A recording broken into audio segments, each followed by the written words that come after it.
Before you ask, no, my mic wasn't connected to anything. Before this video gets started, I just want to clarify that I've never had a remote job, but the thought of this video came to me from looking for a remote job because I was out of work for a few weeks. So just want to get that out of the way. Look at this dude. So obviously the trend of remote jobs became way more common during the pandemic, but it's still a highly sought after form of job that even I fell into the temptation of wanting to try to go for. But not only is it very difficult to kind of get a remote job of virtually any kind, it may not even be worth it for you. Now, the main reason why I wanted to make this video in the first place was to talk about overstimulation. But I've also noticed a common trend that I've been seeing lately with YouTube videos is discussions about overstimulation. I think that's a major problem with a lot of people, but especially my generation and the generation that's coming up. And it's a very scary problem. I didn't mean to rhyme there, my bad, excuse my rapping skills. But it's a problem that has really impacted me, and it makes me worry a lot about other people that will deal with this problem and children that are already starting this problem. Now, to give y'all some background, I was homeschooled from grades 6 through 12. So a good majority of my school life was spent at home.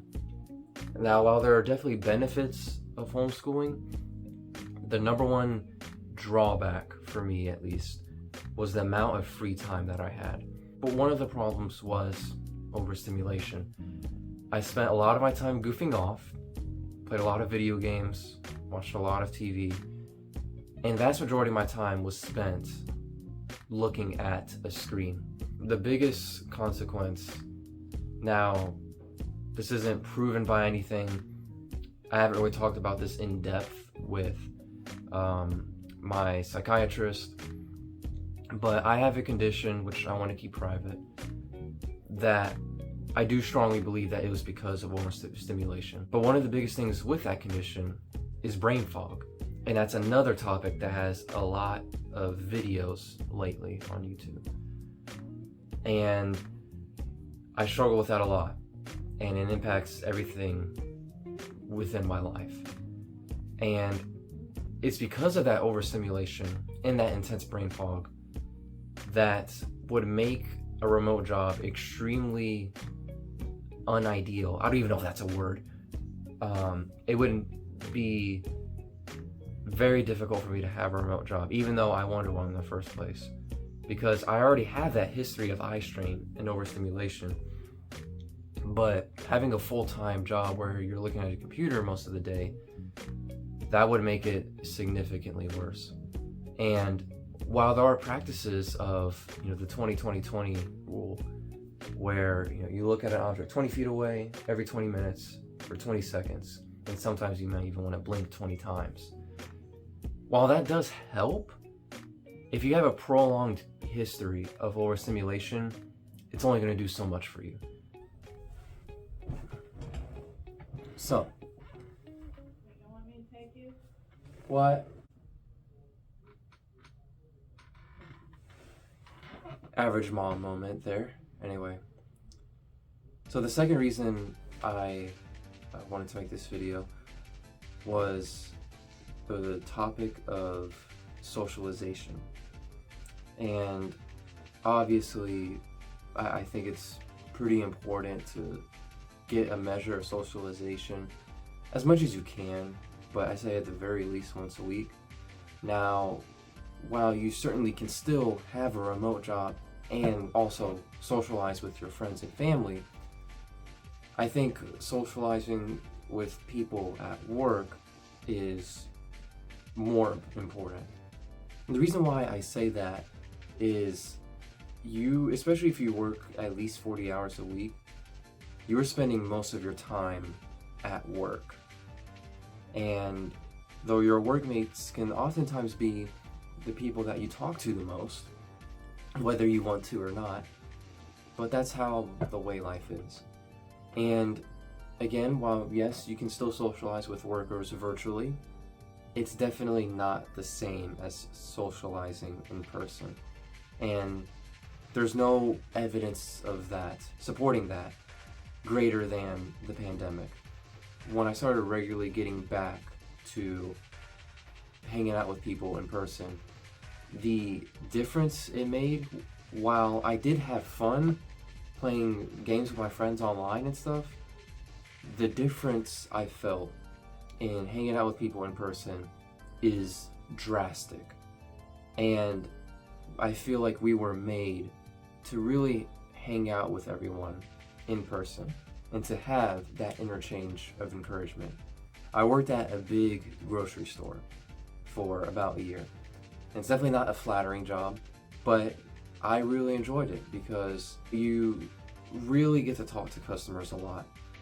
But also I was able to establish a connection with my coworkers, my managers, but most importantly, the customers. Now, thank God the customers there were nice 9 times out of 10, because I could not survive whatsoever in Walmart. But that's besides the point. I had a lot of experiences with my dopamine increasing because I was able to talk to customers. And seeing the small things that I did that really impacted the customer in a positive way. And then they expressed appreciation for how I'm doing and how I'm handling things. That played a crucial part into me being mentally stable working at a fast-paced environment like that. And while, again, it's not a flattering job, it's not really a job I can build a career out of, at the same time, I will always cherish those moments when I got to make customers' days and make their experience shopping there pleasant, because I was interacting with them, I was socializing, I was being, just friendly, just doing my job, because there's a big emphasis there at customer service. There's a very big emphasis there, and I really try to apply that quality to the best of my ability. And not only did the customer benefit from that, but I benefited from it as well.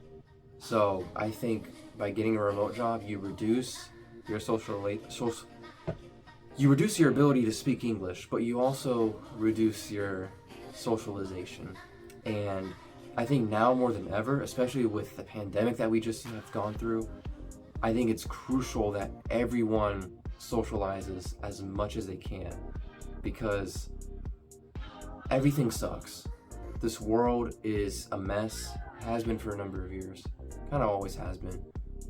But now, especially more than ever, is it important to really socialize as much as you can. I'm on my 3DS now. Anyway, so the last point that I wanted to cover, and it's very similar with socialization, but I wanted to talk about isolation and feelings of loneliness. Now, I hate to bring up the pandemic again, but there was major feelings of isolation, loneliness, feeling depressed, and I think after going through such a long period of those feelings, it's best to limit that as much as you can. And while you may not feel the effects of isolation right away, I do think over time, especially if you go long term with a remote job, those feelings of isolation may increase. Now, for a lot of people, it may not bother them in that regard whatsoever. So this is certainly kind of, none of what I said is a general rule. It's just some principles to think about. A lot of people will be just fine. They won't really feel lonely. But I don't think you are helping your chances if you decide to have a long-term career with a remote job. Because we've already went through a lot of that during the pandemic, and we don't need to go through it again. Hey, so I actually lied. That was not the last point that I wanted to cover. Very briefly, I wanted to touch upon something that I've seen people like Dr. K talk about a lot. Now, for those of you who don't know, Dr. K runs a YouTube channel called Healthy Gamer, and I could not recommend it enough. I've learned a lot from it, and he's very quickly become one of my favorite YouTubers. He mentions a lot, or he touches upon the topic of being independent. The idea of being independent is growing more common within the world today, both in work but also in your personal life. A lot of people are doing things on their own now, and a lot of those things are remote jobs. They're just working at their own home and things like that. And while independence can be good in a lot of ways, it also strives away from socializing, as I mentioned earlier. There y'all have it. Those are 4 reasons or points on why I think getting a remote job may not work out for you. But also, there's a lot of benefits, obviously, with remote work. And this is by no means a bash on remote jobs. If you have a remote job and you're just fine, you can ignore this video. But I kind of want to make this video for people that are in similar circumstances as me, who struggle with eye strain, who struggle with brain fog, and being overstimulated. And like I said, I may not have done enough research, but I don't really see this being talked about with remote jobs. So I hope this provides some understanding for some of you. And if there are any other reasons why getting a remote job may not be the most ideal thing, please let me know in the comments. I'd love to learn more about this topic.